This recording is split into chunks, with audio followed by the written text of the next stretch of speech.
કેમ છો વિદ્યાર્થી મિત્રો? હું રાજ વ્યાસ આપ સૌની YouTube channel only science nothing else માં સ્વાગત કરું છું.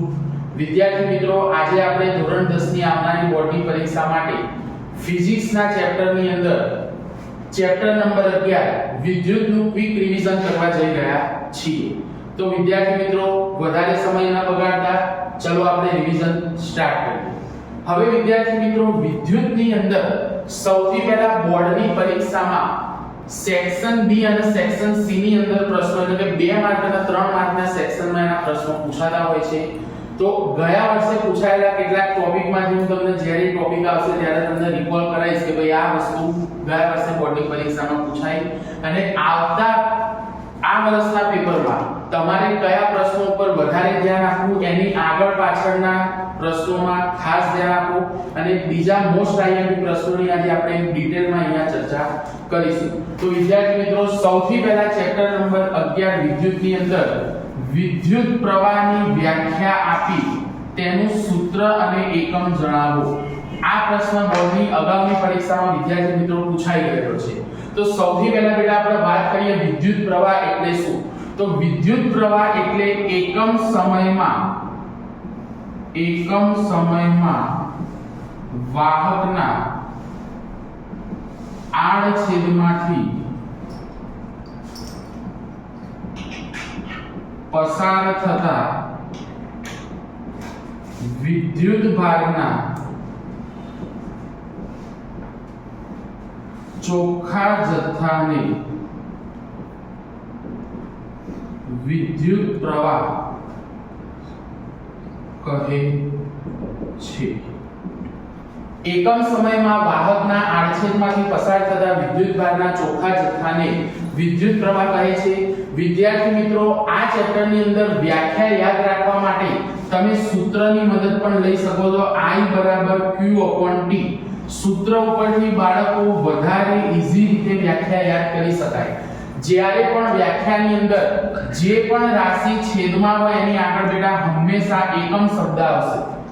તમે વ્યાખ્યા ઉપરથી સૂત્ર પણ યાદ રાખી શકો. વ્યાખ્યાની અંદર જે ભૌતિક રાશિની આગળ એકમ શબ્દ આવે એના હંમેશા છેદમાં લખવી. તો અહીંયા સૂત્ર ઉપરથી વ્યાખ્યા કઈ રીતે યાદ રાખવી? તો એકમ સમયમાં વાહકમાંથી પસાર થતા વિદ્યુત ભારના ચોખ્ખા જથ્થાને વિદ્યુત પ્રવાહ કહે છે. તો એનું સૂત્ર થશે બાળકો I = Q/T. હવે વિદ્યાર્થી મિત્રો, આપણે એનો એકમ લખવો હોય તો એકમ લખવા માટે સૂત્રની અંદર તમે જુઓ Q એટલે વિદ્યુત ભાર જેનો એકમ થશે કુલમ, T એટલે સમય જેનો એકમ થશે સેકન્ડ. તો કુલમ પ્રતિ સેકન્ડ અથવા તો આન્દ્રે એમ્પિયર નામના વૈજ્ઞાનિકની યાદમાં એનો SI એકમ એમ્પિયર પણ લેવામાં આવે છે, જેની સંજ્ઞા થશે બેટા A. તો આ એક 2 માર્કનો પ્રશ્ન થઈ ગયો. બોર્ડે અગાઉ બેટા પ્રશ્ન પૂછેલો છે, પણ ચેપ્ટરની શરૂઆત આપણે કરીએ છીએ તો વિદ્યુત પ્રવાહ વિશે અને એના સૂત્ર વિશે આપણને ખબર હોવી જોઈએ. હવે બેટા અહીંયા હું તમારી જોડે વિદ્યુત ભાર વિશે ચર્ચા કરવા માંગુ છું. તો વિદ્યુત ભારનો એકમ વિદ્યાર્થી મિત્રો થશે કુલમ. વિદ્યુત ભાર 2 પ્રકારના હોય, એક ધન વિદ્યુત ભાર હોય અને બીજો ઋણ વિદ્યુત ભાર હોય. ધન વિદ્યુત ભાર એટલે બેટા આપણે બધા જાણીએ છીએ પ્રોટોન, અને ઋણ વિદ્યુત ભાર હોય એનો બેટા કહેવાય ઇલેક્ટ્રોન.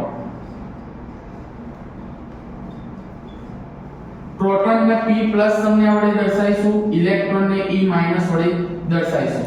વિદ્યાર્થી મિત્રો, જ્યારે વિદ્યુત પ્રવાહની શોધ ઇલેક્ટ્રોનની શોધ નથી થઈ ત્યારે લોકો એવું સમજતા હતા કે પ્રોટોનના કારણે વિદ્યુત પ્રવાહનું નિર્માણ થાય છે, એનું વહન થાય છે. ઇલેક્ટ્રોનની શોધ થયા બાદ બધાને ખબર પડી કે વાસ્તવમાં વિદ્યુત પ્રવાહનું વહન અથવા તો વિદ્યુત પ્રવાહની રચના એ ઇલેક્ટ્રોનના કારણે થાય છે. તો અહીંયા આપણે જે વિદ્યુત ભાર વિશે વાત કરીએ એ વાસ્તવમાં ઇલેક્ટ્રોન લેવાય, પણ ઇલેક્ટ્રોનની શોધ નથી થઈ એ પહેલા લોકો પ્રોટોનના કારણે વિદ્યુત પ્રવાહનું નિર્માણ થાય અથવા તો વિદ્યુત પ્રવાહનું વહન થાય એવું સમજતા હોવાથી પરિપથની અંદર વિદ્યાર્થી મિત્રો ખાસ ધ્યાન આપજો, વિદ્યુત પ્રવાહની દિશા ધન ધ્રુવથી ઋણ ધ્રુવ તરફ લેવાની આવશે. જો તમે પરિપથ દોરો અને એની અંદર વિદ્યુત પ્રવાહની દિશા ઋણથી ધન લીધી તો એ પરિપથ ખોટો પડશે. ચલો આગળ વધીએ. આગળ હવે વિદ્યાર્થી મિત્રો આના પછી આવશે વિદ્યુત સ્થિતિમાન.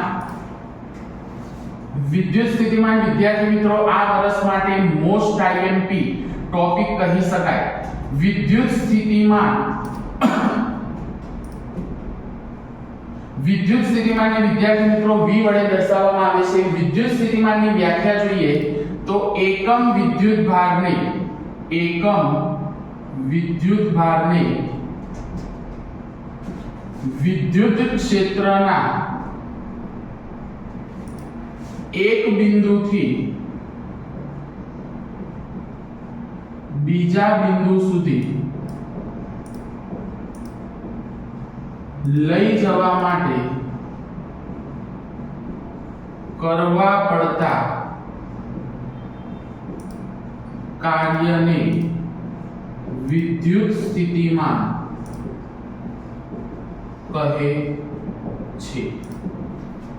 તો અહીંયા પણ વિદ્યાર્થી મિત્રો તમે જુઓ વિદ્યુત ભારની આગળ એકમ શબ્દ આવશે તો વિદ્યુત સ્થિતિમાનનું સૂત્ર થાય V એકમ જેની આગળ આવે એ વિદ્યુત ભારના છેદમાં મૂકવાનું, કરવા પડતા કાર્યને તો કાર્ય તમારું આવશે અંશમાં તો સૂત્ર થશે V W/Q. હવે વિદ્યાર્થી મિત્રો આનો આપણે એકમ લખવો હોય તો સૂત્રની અંદર તમે જોઈ શકો તો W કાર્યનો એકમ થાય જૂલ, છેદમાં વિદ્યુત ભારનો એકમ થાય કુલમ તો જૂલ પ્રતિ કુલમ અથવા તો વિદ્યુત સ્થિતિમાનનો એકમ વોલ્ટ પણ લેવામાં આવે છે. તો વિદ્યાર્થી મિત્રો સેક્શન B ની અંદર મોસ્ટ આઈએમપી આ વ્યાખ્યા સૂત્ર અને એકમ ખાસ વિદ્યાર્થીઓ મોઢે કરીને જવા. બીજી એક વસ્તુ આ ચેપ્ટરની અંદર ઉદાહરણના દાખલા પણ ઘણીવાર પૂછાતા હોય છે જેની ચર્ચા આપણે થિયરી પૂરી થાય પ્રશ્નોના જવાબ પૂરા થાય પછી એક સાથે લઈશું તો એ વખતે તમારે ફરીથી આ સૂત્રોનું અને થિયરીનું રિવિઝન થાય. તો વિદ્યાર્થી મિત્રો આ ચેપ્ટરનું સારામાં સારું રિવિઝન કરવા માટે વિડિયો શક્ય હોય ત્યાં સુધી પૂરો જોવો, વચ્ચેથી આને સ્કીપ કરવો નહીં કે પછી ફાસ્ટ ફોરવર્ડ કરીને જોવો નહીં. તો ચેપ્ટરનું સારામાં સારું રિવિઝન થશે અને સેક્શન B અને સેક્શન C ની અંદર તમે આ પાઠમાંથી પૂછાતા પ્રશ્નોના જવાબ પણ લખી શકશો. ચલો હવે આગળ વધીએ. હવે વિદ્યાર્થી મિત્રો મોસ્ટ આઈએમપી ટોપિક ઓહમનો નિયમ. આપણે વિદ્યાર્થી મિત્રો અત્યારે વિદ્યુત પ્રવાહ I અને વિદ્યુત સ્થિતિમાન V વિશે ભણ્યા. તો આ બંને ભૌતિક રાશિ વિશે શું કોઈ સંબંધ ખરો? તો એ સંબંધ પ્રસ્થાપિત કર્યો હતો ઓહમ નામના વૈજ્ઞાનિકે, જે પ્રશ્નમાં પૂછાય છે કે ભાઈ ઓહમનો નિયમ આપી ઓહમનો નિયમ લખી ઓહમનો નિયમ લખી તેનું સૂત્ર તારો. તો વિદ્યાર્થી મિત્રો ઓહમ નામના વૈજ્ઞાનિકે વિદ્યુત પ્રવાહ અને વિદ્યુત સ્થિતિમાન એટલે કે I અને V વચ્ચે સંબંધ પ્રસ્થાપિત કર્યો હતો. સૌથી પહેલા વિદ્યાર્થી મિત્રો એનું વિધાન આપણે લખીએ તો ઓહમ નામના વૈજ્ઞાનિકે જણાવ્યું હતું કે અચળ તાપમાને એટલે કે બેટા તાપમાન તમારું અચળ હોવું જોઈએ. વાહક તારમાંથી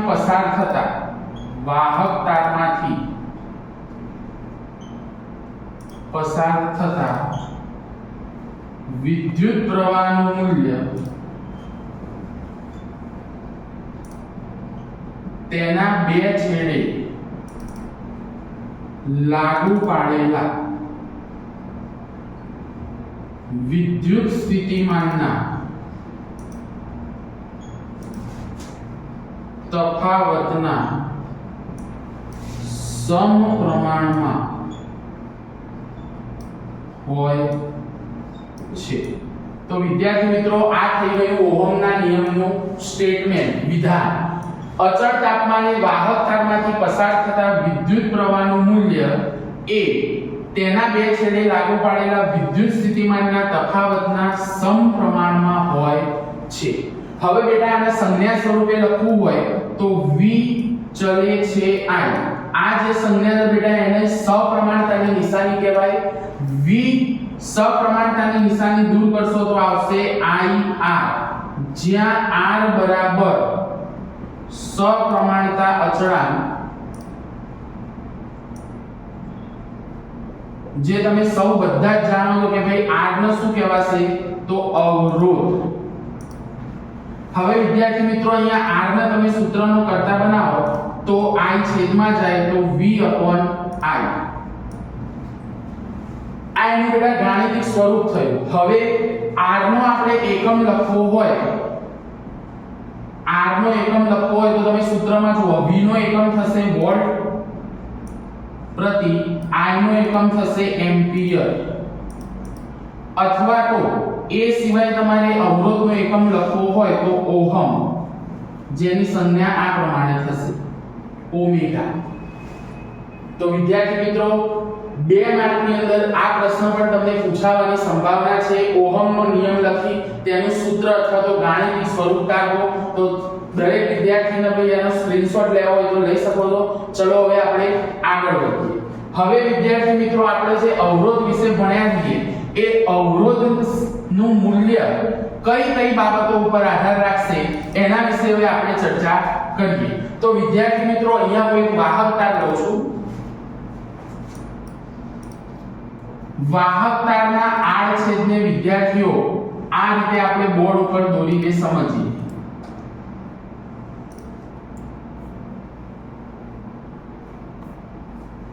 તો આ થશે એની લંબાઈ અને આ થશે એના આડછેદનું ક્ષેત્રફળ. તો વિદ્યાર્થી મિત્રો ઓહમે જ્યારે v અને i વચ્ચેનો સંબંધ પ્રસ્થાપિત કર્યો ત્યારે એને કેટલાક પ્રયોગો કર્યા અને એ પ્રયોગોની અંદર એને એવું જાણવા મળ્યું કે વાહકનો અવરોધ એ તેની લંબાઈના સમપ્રમાણમાં હોય છે. હવે આ વિધાનને આપણે સંજ્ઞા સ્વરૂપે લખીએ તો અવરોધ લંબાઈના સમપ્રમાણમાં હોય માટે એને લખાય r ચલે છે l. બીજું વિધાન અવરોધનું મૂલ્ય એ વાહકના અથવા વાહક તારના આડછેદના ક્ષેત્રફળના વ્યસ્ત પ્રમાણમાં હોય છે. તો હવે આપણે સંજ્ઞા સ્વરૂપે લખીએ તો અવરોધનું મૂલ્ય એ આડછેદના ક્ષેત્રફળના વ્યસ્ત પ્રમાણમાં એટલે r ચલે છે 1/a અને અહીંયા થશે વિદ્યાર્થી મિત્રો r ચલે છે l. હવે મારે આ બંને સૂત્રને ભેગા લખવા હોય તો અહીંયા હું લખીશ r ચલે છે l/a. વિદ્યાર્થી મિત્રો ફરીથી આ સપ્રમાણતાની નિશાની દૂર કરીને બરાબર મૂકો તો અહીંયા રો આવશે l/a. આ વિદ્યાર્થી મિત્રો રો આનો વંચાય રો અને આને કહેવાય અવરોધકતા. આ સંજ્ઞાને વંચાય રો અને એનું નામ થશે અવરોધકતા. હવે વિદ્યાર્થી મિત્રો તમે જો અવરોધકતાને સૂત્રનો કરતા બનાવો તો એ સામે જાય એટલે ગુણાકારમાં જશે અને l જે છે એ સામે જાય તો ભાગાકારમાં જાય. હવે મારે અવરોધકતાનો એકમ લખવો હોય તો r નો એકમ થશે ઓહમ ઇન્ટુ આડછેદના ક્ષેત્રફળનો એકમ થશે મીટર સ્ક્વેર અને લંબાઈનો એકમ થશે મીટર. અહીંયા મીટર મીટર કેન્સલ થઈ જાય એટલે આવશે ઓહમ ઇન્ટુ મીટર. વિદ્યાર્થી મિત્રો આ અવરોધકતાનો એકમ સેક્શન A ની અંદર પૂછાવાની સંભાવના છે. ખાસ તમારે ધ્યાન આપવું. દરેક મુદ્દાની અંદર ખાસ ધ્યાન આપજો વિદ્યાર્થી મિત્રો. વાહકનો અવરોધ તેની લંબાઈના સમપ્રમાણમાં હોય. આનો અર્થ વિદ્યાર્થી મિત્રો સમજો કે જેમ જેમ તમે વાહક તારની લંબાઈ વધારશો એને ખેંચીને એની લંબાઈ વધારો તો એના અવરોધનું મૂલ્ય વધી જાય. એના આડછેદનું ક્ષેત્રફળ વધારવામાં આવે તો એના વ્યસ્ત પ્રમાણમાં મતલબ આડછેદનું ક્ષેત્રફળ વધારવામાં આવે તો અવરોધનું મૂલ્ય ઘટી જશે. તો અહીંયા આપણે r ચલે છે l અને r ચલે છે 1/a. બંનેના ભેગા કરીને લખીએ તો r ચલે છે l/a. ચલે છે ની એટલે કે સપ્રમાણતાની નિશાની દૂર કરીએ તો અહીંયા આવશે રો જેને કહેવાય અવરોધકતા. અવરોધકતાનો એકમ બેટા ખાસ યાદ રાખજો ઓહમ ઇન્ટુ મીટર. તો અહીંયા આપણે જોયું કે અવરોધનું મૂલ્ય એ વાહક તારની લંબાઈ અને આડછેદના ક્ષેત્રફળ ઉપર આધાર રાખે છે। એ સિવાય અન્ય કઈ બાબત ઉપર આધાર રાખશે તો વિદ્યાર્થી મિત્રો ખાસ યાદ રાખવું કે દ્રવ્યની જાત ઉપર પણ આધાર રાખે છે। હવે ઘણા વિદ્યાર્થી કે દ્રવ્યની જાત એટલે શું સર તો દ્રવ્યની જાત એટલે તમારો વાહકતા એ કયા દ્રવ્યમાંથી બનાવેલો છે દ્રવ્યની જાત। તો સર દ્રવ્યની જાત એટલે શું થાય તો ભાઈ વાહકતા તમારો જો ધાતુમાંથી બનાવવામાં આવ્યો હોય અધાતુમાંથી બનાવવામાં આવ્યો હોય કે મિશ્ર ધાતુમાંથી બનાવવામાં આવ્યો હોય।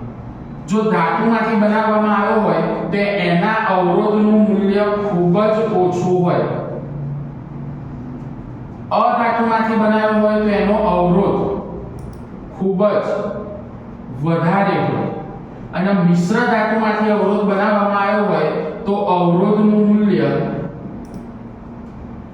ધાતુ કરતા વધારે હોય। તો આ પણ ખાસ યાદ રાખવું। એક કોષ્ટક બેટા તમને ચોપડીની અંદર આપેલું છે જેમાં તમને અવરોધકતાના મૂલ્યો આપેલા છે।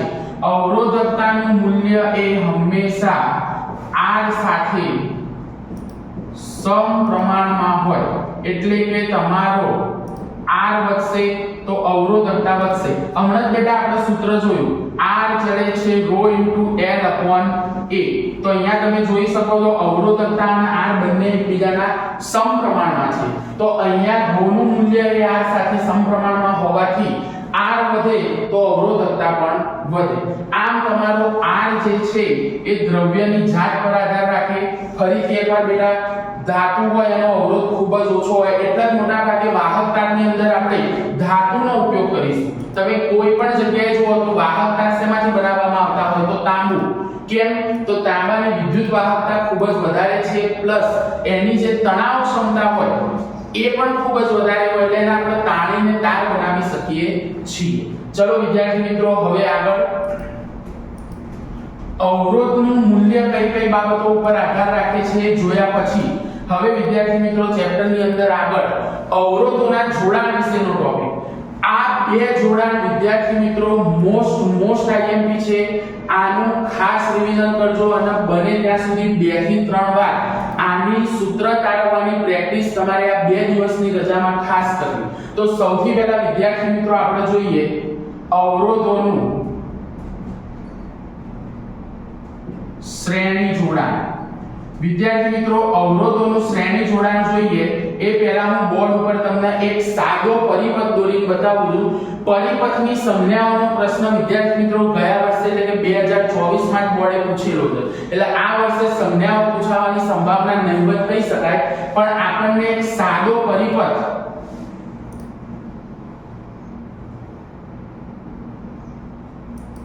દોરતા આવડવો જોઈએ। અહીંયા વિદ્યાર્થી મિત્રો તમે જોઈ શકો છો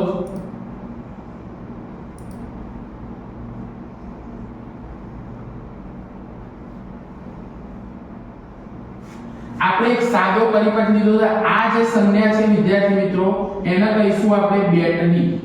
આને બેટા બેટરી કહેવાય। એમાં ધન ધ્રુવ અને ઋણ ધ્રુવ। બેટરીની અંદર ધન ધ્રુવનો કાપો હંમેશા આ રીતે મોટો રાખવો, ઋણ ધ્રુવનો કાપો હંમેશા આ રીતે નાનો રાખવો। આ થશે તમારી સ્વિચ અથવા આને કહેવાય કર। જ્યારે આની અંદર વચ્ચે આ રીતે ટપકું કરેલું હોય ત્યારે એ સ્વિચ તમારા પરિપથને બંધ કરશે એટલે વિદ્યુત પ્રવાહ ચાલુ હોય। આ જે સંજ્ઞા છે એને કહીશું આપણે A મીટર।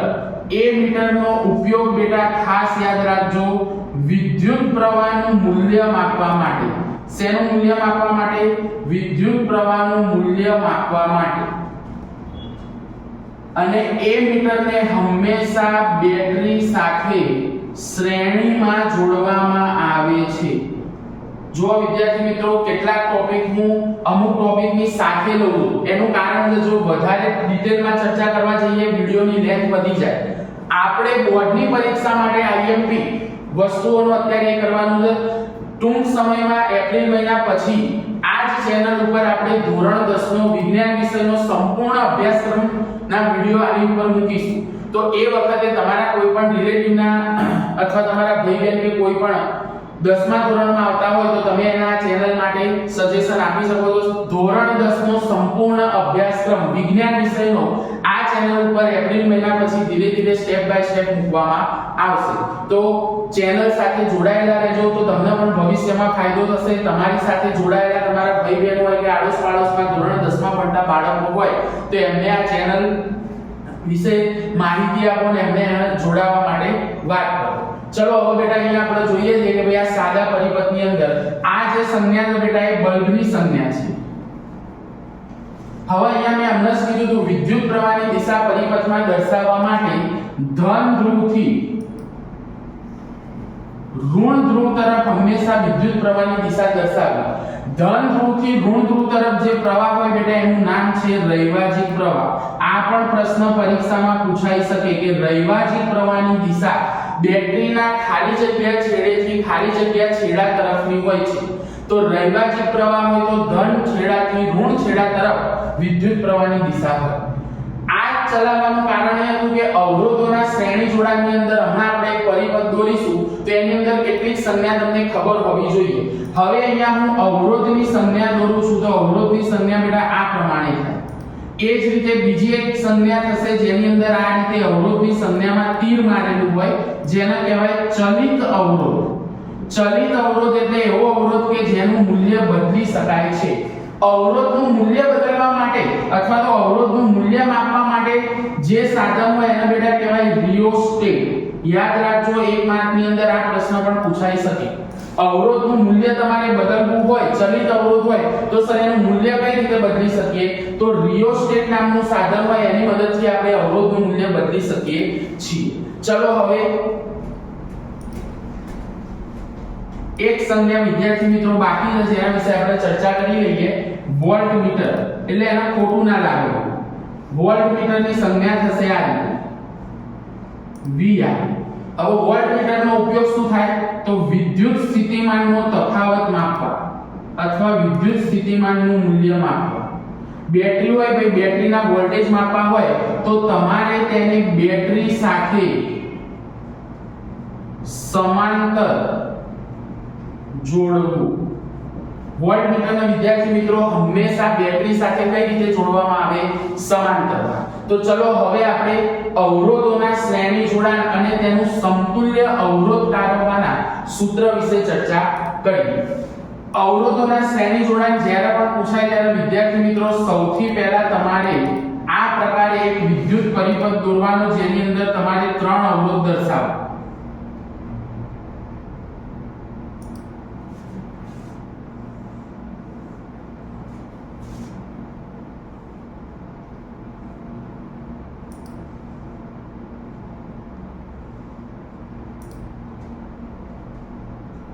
વિદ્યુત પ્રવાહની દિશા ફરીથી ધનથી ઋણ તરફ જ દર્શાવવી જેને રૈવાજિક પ્રવાહ કહેવાય. હવે વિદ્યાર્થી મિત્રો અહીંયા તમે જોઈ શકો છો R1, R2 અને R3 ત્રણ અવરોધ આપણા પરિપથમાં જોડેલા છે. વોલ્ટમીટર તમારે દર્શાવવું હોય તો ત્રણેય અવરોધ સાથે આ રીતે સમાંતરમાં તમારે વોલ્ટમીટર દર્શાવવું પડે. અહીંયા અત્યારે આપણે વોલ્ટમીટર દર્શાવતા નથી, નહીતર કન્જસ્ટેડ થઈ જશે, તમને કોઈ જોવામાં મજા નહીં આવે. હવે વિદ્યાર્થી મિત્રો અહીંયા ત્રણ અવરોધ R1, R2 અને R3 ને પરિપથમાં એવી રીતે જોડવામાં આવેલા છે કે જેથી વિદ્યુત પ્રવાહને પસાર થવા માટે એક જ માર્ગ ઉપલબ્ધ હોય. તો આવા જોડાણને અવરોધોનું શ્રેણી જોડાણ કહે છે. જો વિદ્યાર્થી મિત્રો આકૃતિ ઉપરથી જ તમારે એનો મુદ્દો લખવાનો છે કે અવરોધોને અથવા તો એક કે બે કરતા બે કે તેથી વધુ અવરોધોને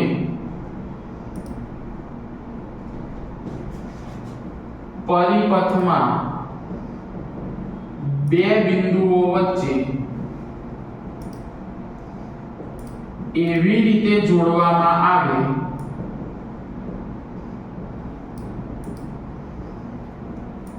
કે જેથી વિદ્યુત પ્રવાહને અવરોધોમાંથી પસાર થવા માટે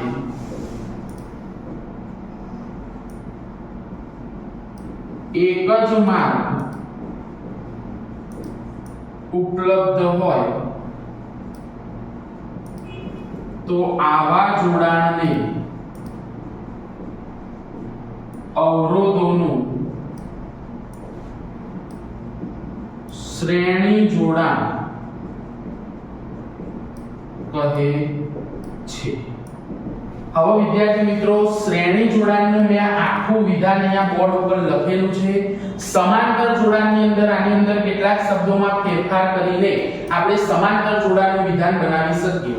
હવે વિદ્યાર્થી મિત્રો તમે અહીંયા પરિપથમાં જુઓ તો વિદ્યુત પ્રવાહને પસાર થવા માટે એક જ માર્ગ ઉપલબ્ધ હોય તો દરેક અવરોધમાંથી પસાર થતો વિદ્યુત પ્રવાહ તમારો હંમેશા એક સમાન જ હોય।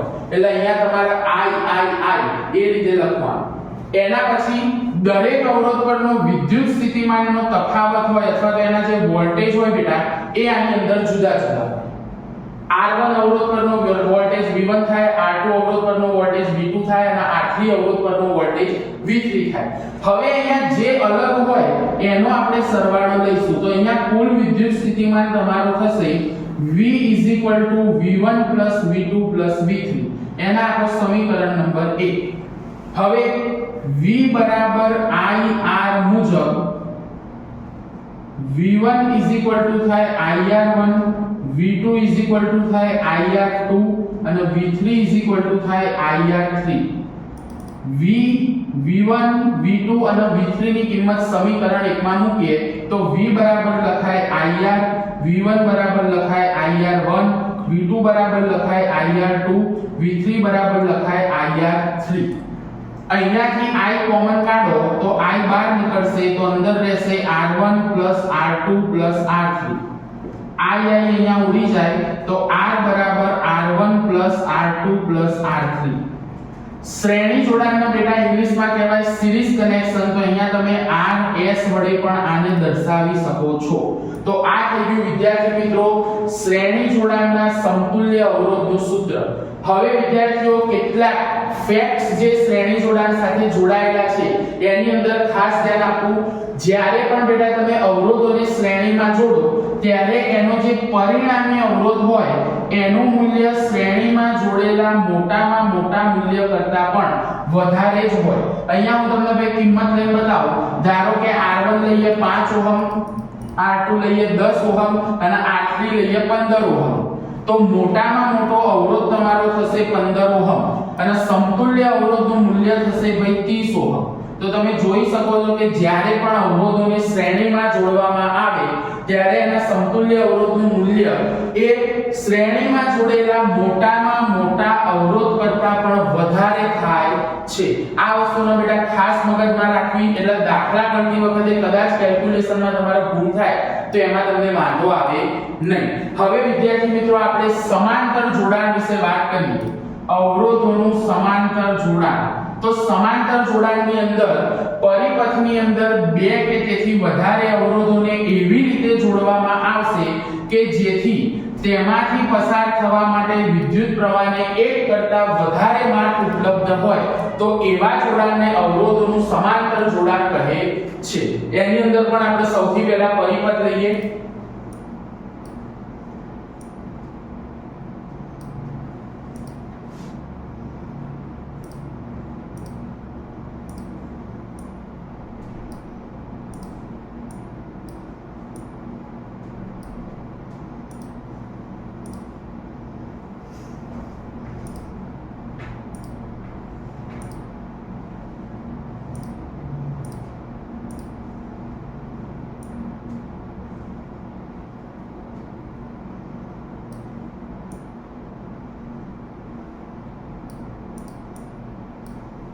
વોલ્ટમીટર વિદ્યાર્થી મિત્રો અહીંયા તમારે લગાવવું હોય તો આ ત્રણેય અવરોધને સમાંતરમાં વોલ્ટમીટર લાગશે।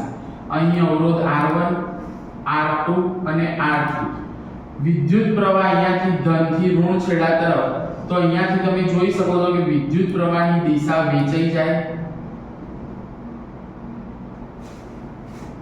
હવે વિધાનની અંદર સમાંતર જોડાણ વિશે લખવું હોય તો બે કે તેથી વધારે અવરોધોને પરિપથમાં બે બિંદુઓ વચ્ચે એવી રીતે જોડવામાં આવે કે જેથી વિદ્યુત પ્રવાહને અવરોધોમાંથી પસાર થવા માટે એક જ માર્ગ નહીં એક કરતા વધારે માર્ગ ઉપલબ્ધ હોય તો આવા જોડાણને અવરોધોનું સમાંતર જોડાણ કહે છે. ખ્યાલ આવી ગયો? અહીંયા તમે બેટા પરિપથમાં પણ જોઈ શકો છો કે વિદ્યુત પ્રવાહને પસાર થવા માટે એક કરતા વધારે માર્ગ ઉપલબ્ધ છે. હવે જ્યારે વિદ્યાર્થી મિત્રો અવરોધોને આપણે સમાંતરમાં જોડીશું ત્યારે દરેક અવરોધમાંથી પસાર થતો વિદ્યુત પ્રવાહ અલગ અલગ થાય, પણ વિદ્યુત સ્થિતિમાનનો તફાવત દરેક અવરોધ પરનો એક સમાન જ એટલે કે v જ થાય. હવે મેં હમણાં જ તમને કીધું હતું જે અલગ અલગ હોય એનો સરવાળો લેવાનો, તો I બરાબર I1 I2 I3, જેના આપણો સમીકરણ નંબર 1 I બરાબર V/R મુજબ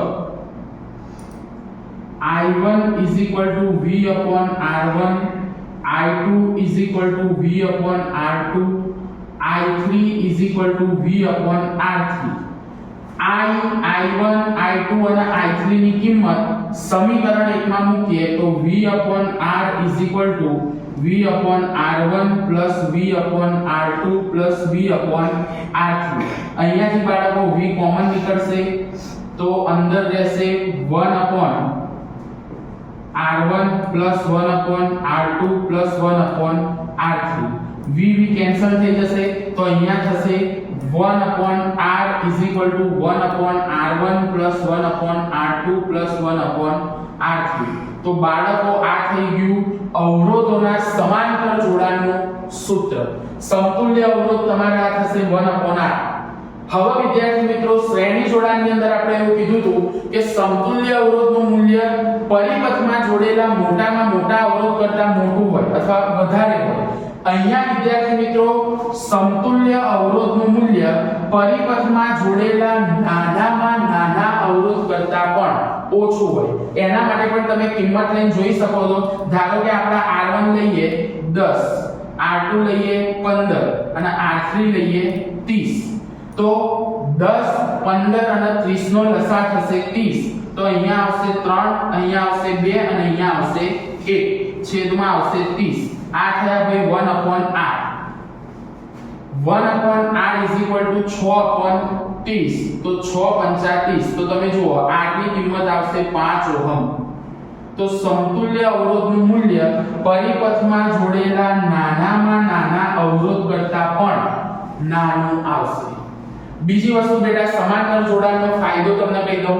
જ્યારે પણ ઉપકરણોને એકબીજાની સમાંતરમાં જોડવામાં આવે ત્યારે કોઈ એક ઉપકરણ ખરાબ થઈ જાય અથવા તો પરિપથમાં ભંગાણ સર્જાય તો બીજા પરિપથમાંથી અથવા બીજા અવરોધ કે ઉપકરણમાંથી વિદ્યુત પ્રવાહ પસાર થઈ શકે છે. માટે એ કાર્ય કરતા બંધ થતા નથી. પણ શ્રેણી જોડાણની અંદર તમે જોઈ શકો છો કે ભાઈ એક જ અવરોધ એક જ પ્રવાહ હોય, એક જ માર્ગ હોય, તો જો અહીંયા તમારો અવરોધ ખરાબ થઈ જાય તો આગળ વિદ્યુત પ્રવાહ પસાર થાય નહીં. એટલે જો એની અંદર ભંગાણ સર્જાય તો આગળના ઉપકરણો કાર્ય કરતા બંધ થઈ જાય. બીજી વસ્તુ અવરોધોને તમે જ્યારે સમાંતરમાં જોડો ત્યારે એનો પરિણામી અવરોધ ઘટી જાય તો વિદ્યુત પરિપથની અંદર વિદ્યુત પ્રવાહનું મૂલ્ય વધી જાય. આમ સમાંતર જોડાણના ફાયદા, શ્રેણી જોડાણના ગેરફાયદા એકવાર ખાસ રિવિઝન કરો.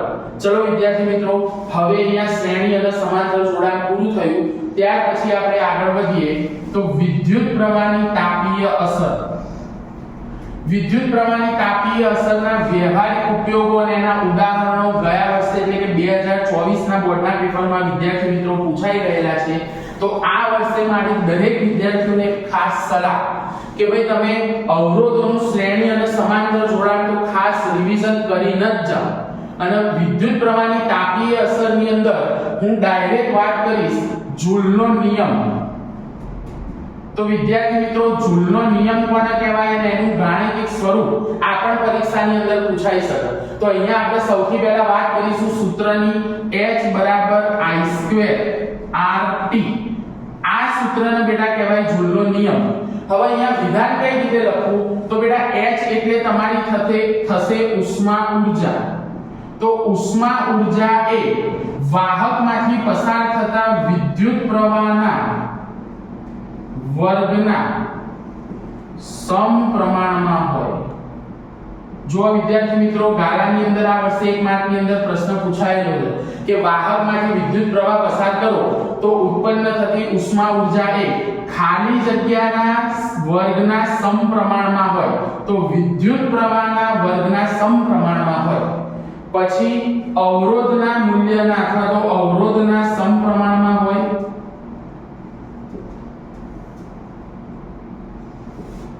અને સમયના સમપ્રમાણમાં હોય. તો વિદ્યાર્થી મિત્રો આ થઈ ગયો જૂલનો નિયમ. H I2RT. આના રિલેટેડ પણ એક્ઝામ્પલ પૂછાઈ શકે. ઉદાહરણ ચોપડીમાં જેટલા પણ આપ્યા છે બધા આપણે આજે સોલ્વ કરીશું, પણ અત્યારે આપણો સૌથી પહેલા ટાર્ગેટ છે પ્રશ્નોના જવાબ. તો આ થઈ ગયો વિદ્યાર્થી મિત્રો જૂલનો નિયમ અને વિદ્યુત પ્રવાહની તાપીય અસરની ઉપયોગિતા મેં તમને હમણાં જ કીધી. ટૂંકમાં આપણે ચર્ચા કરી લઈએ તો ભાઈ કેટલાક ઉપકરણો એવા હોય કે જેનો ઉપયોગ આપણે ઉષ્મા ઊર્જા મેળવવા માટે કરીએ, જેમ કે ભાઈ કપડાને પ્રેસ કરવા હોય તો ઇસ્ત્રી, પછી oven, toaster, water heater, water geyser. તો આ બધાનો ઉપયોગ આપણે શેના માટે કરીએ છીએ? ગરમી, ઉષ્મા ઊર્જા મેળવવા માટે. તો વિદ્યુત પ્રવાહની તાપીય અસરની ઉપયોગિતાની અંદર તમે આરામથી એ વસ્તુ લખી શકો છો. ચલો હવે વધારે સમય ના બગાડતા આગળ વધતા ચેપ્ટર નો બેટા છેલ્લો ટોપિક વિદ્યુત પાવર. વિદ્યુત પાવર માટે વિદ્યાર્થી મિત્રો સૂત્ર તમારે સૌથી પહેલા તો યાદ રાખવું. વિદ્યુત પાવર, પાવર ને વિદ્યાર્થી મિત્રો P વડે દર્શાવાય તો P બરાબર થાય VI. P આ સૂત્ર તમારે યાદ જ રાખી દેવાનું. P બરાબર VI. હવે આના ઉપરથી આપણે V ની કિંમત મૂકીએ તો V બરાબર IR પ્રમાણે P V ની જગ્યાએ ભાઈ હું IR મૂકું તો IR ગુણ્યા I. તો P બરાબર થશે I ગુણ્યા I એટલે I2R. અને I બરાબર મૂકીશ તો V upon R. I બરાબર શું થાય? V upon R. તો અહીંયા આપણે હવે કિંમત મૂકીએ I ની તો P V ગુણ્યા V upon R. તો P થશે V2 upon R. વિદ્યાર્થી મિત્રો તો આમ પાવરના ટોટલ 3 સૂત્ર થયા. P VI, P I2R અને P V2 upon R. જ્યારે રકમમાં જે પણ માહિતી આપી હોય એ માહિતીનો ઉપયોગ કરીને તમારે દાખલો ગણવાનો. કદાચ તમને ભાઈ V એટલે કે વિદ્યુત સ્થિતિમાન અને I એટલે વિદ્યુત પ્રવાહ આપ્યો હોય અને પાવર શોધવાનો કીધો હોય તો ડાયરેક્ટ આ સૂત્ર આવશે. જો તમને રકમની અંદર વિદ્યુત પ્રવાહનો અવરોધ આપ્યો હોય તો પાવર શોધવા માટે આ સૂત્ર આવશે. જો તમને રકમની અંદર વિદ્યુત સ્થિતિમાન અને અવરોધ આપ્યો હોય તો પાવર શોધવા માટે આ સૂત્ર આવશે. આ ટોપિક વિદ્યાર્થી મિત્રો મોસ્ટ IMP છે. હવે વિદ્યુત પાવર માટે આપણે આગળ જઈએ તો એનો એકમ થાય વિદ્યાર્થી મિત્રો વોટ. પણ વ્યવહારમાં એનો એકમ લેવામાં આવે છે કિલોવોટ, જેની સંજ્ઞા થશે kW. હવે વિદ્યાર્થીઓ યાદ રાખવાનું 1 કિલોવોટ બરાબર થાય 1000 વોટ. અને એક મોસ્ટ IMP પ્રશ્ન 1 કિલોવોટ અવર બરાબર ખાલી જગ્યા જૂલ. સૌથી પહેલા તો મને દરેક વિદ્યાર્થી કોમેન્ટ બોક્સમાં જવાબ આપશે કે કિલોવોટ અવર એ કઈ ભૌતિક રાશિનો એકમ થાય. જે પણ વિદ્યાર્થી મિત્રો આ વિડિયો જોઈ રહ્યા છે ભાઈ એમને હું ખાસ કહીશ કિલોવોટ અવર એ કઈ ભૌતિક રાશિનો એકમ થાય એ ખાસ મને કોમેન્ટમાં જણાવો. બીજી વસ્તુ 1 કિલોવોટ અવર નો મતલબ શું થાય, એનો અર્થ શું થાય? તો વિદ્યાર્થી મિત્રો કોઈ વિદ્યુત ઉપકરણ આપણી પાસે એવું હોય કે જેની ક્ષમતા 1 કિલોવોટ હોય અને એને જો 1 કલાક માટે ચલાવવામાં આવે તો એના દ્વારા વપરાયેલી જે ઊર્જા હોય એને આપણે કહીશું 1 કિલોવોટ અવર. હવે વિદ્યાર્થી મિત્રો 1 કિલોવોટ અવર બરાબર જો 1 કિલોવોટના આપણે વોટમાં ફેરવીએ તો 1000 થાય, કલાકના આપણે સેકન્ડમાં ફેરવીએ તો 3600 થાય. 36 એકા 36 પાછળ આવશે વિદ્યાર્થી મિત્રો 5 મીંડા તો 36 ગુણ્યા 10 ની 5. હવે મારે જો અહીંયા 3.6 લખવું હોય તો 10 વડે ભાગવું તો આને 10 વડે ગુણવા પડે તો 10 ની 6 જૂલ. આ પ્રશ્ન પણ સેક્શન A ની અંદર 1 માર્કમાં મોસ્ટ IMP વિદ્યાર્થીઓ તો ખાસ ધ્યાન આપજો. અને કદાચ તમને પૂછી બી શકે 2 માર્કની અંદર કે પાવરની વ્યાખ્યા આપીને તેના સૂત્ર કાઢો અને 1 કિલોવોટ બરાબર ખાલી જગ્યા જૂલ અથવા તો કિલોવોટ અવર અને જૂલ વચ્ચેનો સંબંધ પ્રસ્થાપિત કરો. તો આ કેલ્ક્યુલેશન તમારે એની અંદર દર્શાવવાની રહેશે. તો વિદ્યાર્થી મિત્રો થિયરીના જેટલા પણ ટોપિક અને IMP પ્રશ્નો હતા એની આપણે જેટલી શક્ય હોય એટલી સારી રીતે ચર્ચા કરવાનો અને ક્વિક રિવિઝન કરવાનો પ્રયત્ન કરેલ છે. આગળના વિડિયોમાં આપણે બેટા આ ચેપ્ટરના દાખલા ઉદાહરણના દાખલા સાથે મળીશું. ચલો જય હિન્દ જય ભારત.